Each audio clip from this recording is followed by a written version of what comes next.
আসসালামু আলাইকুম রহমতুল্লাহ। আমরা সরকারি দল হতে পারি না, এই নিয়ে আমাদের কোনো আফসোস নাই। আমাদের আফসোসের জায়গা, পরপর 3টা নির্বাচন ধ্বংস হয়ে যাওয়ার পরে জাতি বড় আশা করেছিল যেভাবে উৎসবমুখর পরিবেশে তারা অনেকে ভোট দিয়েছেন, ঠিক তাদের ভোটের প্রতিফলনটা হবে যখন ফলাফল প্রকাশ হবে। কিন্তু সেখানে অনেক কিছু ঘটেছে, সেটা অন্য এক সময় আমরা বলবো। যার কারণে জাতির এই উৎসব ফল প্রকাশের সাথে সাথে মিলিয়ে গেছে। সম্মানিত সাংবাদিক বন্ধুগণ, আমরা সবাই অবহিত জুলাই গণ অভ্যুত্থানের প্রেক্ষাপটে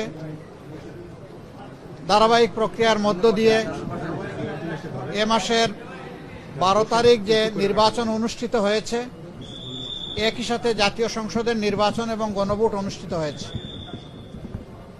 এই নির্বাচনে জাতি আশা করেছিল দেশের মানুষ নিঃসংকোচে স্বাচ্ছন্দ্যে উৎসবমুখর পরিবেশে তাদের ভোটের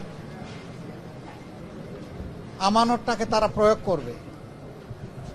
দুঃখের বিষয় যে এটা পুরোপুরি প্রত্যাশা পূরণ হয়নি। বেশ কিছু জায়গায় অনেক সমস্যা হয়েছে, আপনারা জানেন, ওইদিকে আজকে আমরা যাচ্ছি না। আজকে ছিল নির্বাচিত জনপ্রতিনিধিদের শপথের দিন। আমাদেরকে চিঠি দেওয়া হয়েছিল গতকাল গভীর রাতে, যেটা আমাদের জন্য কিছুটা অস্বস্তিদায়ক ছিল। তারপরে আমাদের নাগরিক দায়িত্ব হিসাবে দেশবাসীর প্রতি সম্মান রেখে আমরা এসেছিলাম শপথ নিতে। ইতিপূর্বে বেশিরভাগ ক্ষেত্রেই আমরা লক্ষ্য করেছি একই দিনে একই সময়ে শপথ অনুষ্ঠান অনুষ্ঠিত হতো। এবারে বোধহয় আপনারা তার ব্যতিক্রম লক্ষ্য করেছেন। সরকারি দল আমাদের আগে তারা শপথ নিয়েছেন।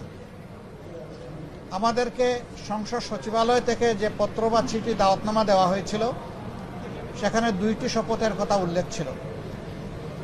বলা হয়েছিল সংসদ সদস্য হিসাবে আমরা প্রথমে শপথ নিব, একটা সাদা ফর্ম আমাদেরকে বিলি করা হবে, প্রয়োজনীয় লেখাজোখা শেষ করে আমরা সেটা জমা দেব।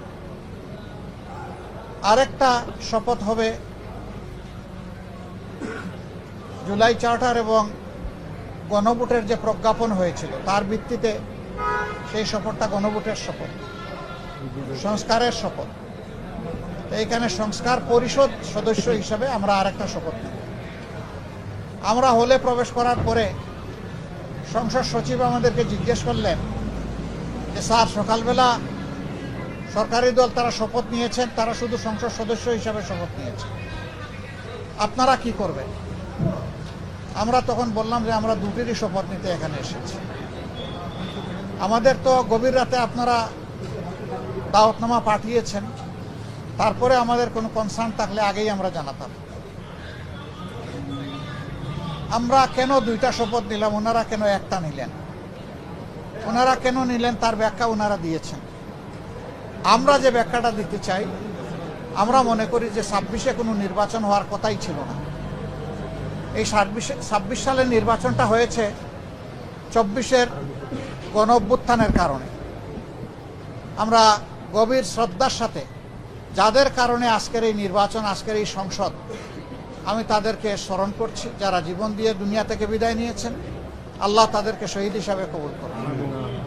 যারা লড়াই করে আহত হয়েছেন, পঙ্গু হয়েছেন, তাদের প্রতি আমাদের গভীর সমবেদনা। আল্লাহ তাআলা তাদেরকে সুস্থতার নিয়ামত দান করুন। আর নির্বিশেষে গোটা দেশবাসী ফ্যাসিবাদের বিরুদ্ধে সেদিন লড়াই করেছিল, আমরা তাদের প্রতি গভীর কৃতজ্ঞতা প্রকাশ করছি। সম্মানিত সাংবাদিক বন্ধুগণ, আমরা আজকে হয়তো শপথ নিতে ভিন্ন চিন্তা করতে পারতাম, কারণ জুলাইয়ের আকাঙ্ক্ষা এবং গণভোটের রায়, এই 2টার প্রতি সম্মান দেখানো রাজনৈতিক দল হিসাবে আমাদের পবিত্র দায়িত্ব আমরা গণ্য করেছি।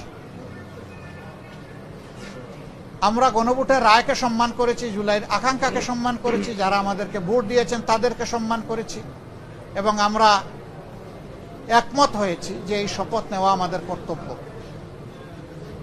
তবে আমরা মনে করি সরকারি দল শপথ না নিয়ে তারা জুলাইকে উপেক্ষা এবং অবজ্ঞা করেছেন। এতে জন আকাঙ্ক্ষার বিপরীতে তাদের অবস্থান বলে আমরা মনে করি। সংস্কারের বিপরীতে তাদের এই অবস্থান স্পষ্ট। যদিও তারা ব্যাখ্যায় বলেছেন যে সংসদ বসে তারপরে প্রভিশন ক্রিয়েট করে এটা তারা দেখবেন। আমরা এটা দ্রুত দেখতে চাই। যদি তারা জুলাইকে সম্মান করেন, যদি সংস্কারকে তারা ধারণ করেন, যদি আজকে যিনি প্রধানমন্ত্রী শপথ নেবেন তিনি নিজেও নির্বাচনী ক্যাম্পেইনে গিয়ে বলেছেন যে আপনারা গণভোটে হা বলুন, যদি এর প্রতি তারা শ্রদ্ধাশীল হন, আমরা মনে করি তারা ওই শপথটাও নেবেন। কার কাছে শপথ নেবেন সে দাবি আমরা করব না। ওনাদের পছন্দ মতো অ্যাপ্রোপ্রিয়েট অথরিটির কাছে ওনারা নিতে পারেন, আমাদের কোনো অসুবিধা নেই। কিন্তু আমরা দেখতে চাই জুলাই সম্মানিত হয়েছে এবং জুলাই স্বীকৃত হয়েছে। জুলাইকে অসম্মান অশ্রদ্ধা করে স্বীকৃতি না দিয়ে 26-এর এই পার্লামেন্ট নিশ্চয়ই কোনো গৌরবের আসনে বসতে পারবে না। আমরা আশা করেছিলাম তারাও শপথ নেবেন দুইটা, আমরাও নিব দুইটা সকালবেলা। তারপরে তারা আমাদেরকে অথরিটির পক্ষ থেকে দাওয়াত করেছিলেন বিকালের অধিবেশনে, যেখানে মন্ত্রী পরিষদের শপথ হবে, সেখানে অংশগ্রহণ করার জন্য। আমরা প্রত্যেকে 3টা করে কার্ডও পেয়েছিলাম, মানসিক প্রস্তুতি আমাদের ছিল, কিন্তু আমরা এসে ধাক্কা খেয়েছি। আমরা আমাদের জুলাই শহীদদেরকে অশ্রদ্ধা করতে পারি না, জুলাই যোদ্ধাদেরকেও আমরা অশ্রদ্ধা করতে পারি না। যার কারণে আমাদের শত ইচ্ছা থাকা সত্ত্বেও বিকালের এই শপথ অনুষ্ঠানে আমরা যে অংশগ্রহণ করতে পারলাম না, আমাদের একটা আফসোসের জায়গা থেকে গেল।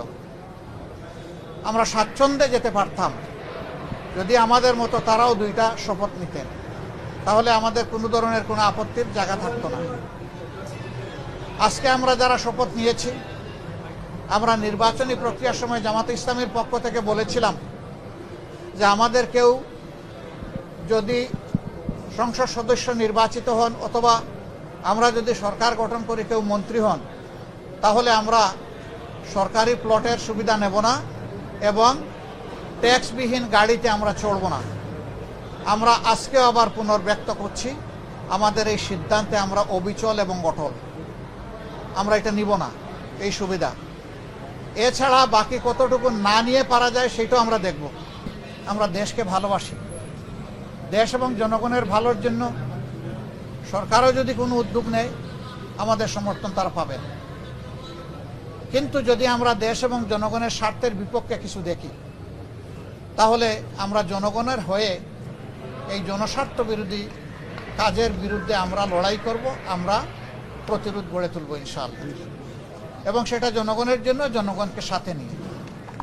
আমাদের এই ক্ষেত্রে নীতিমালা একেবারেই স্পষ্ট, তাওয়ানু আলাল বিররি ওয়াত তাকওয়া ওয়ালা তাওয়ানু আলাল ইসমি ওয়াল উদওয়ান। আমরা ভালো কাজের সবগুলাতে সমর্থন করব, কিন্তু যদি জনস্বার্থ বিঘ্নকারী কিছু হয় আমরাই সবার আগে প্রতিবাদ এবং ক্ষেত্রবিশেষে প্রতিরোধ গড়ে তুলব ইনশাআল্লাহ।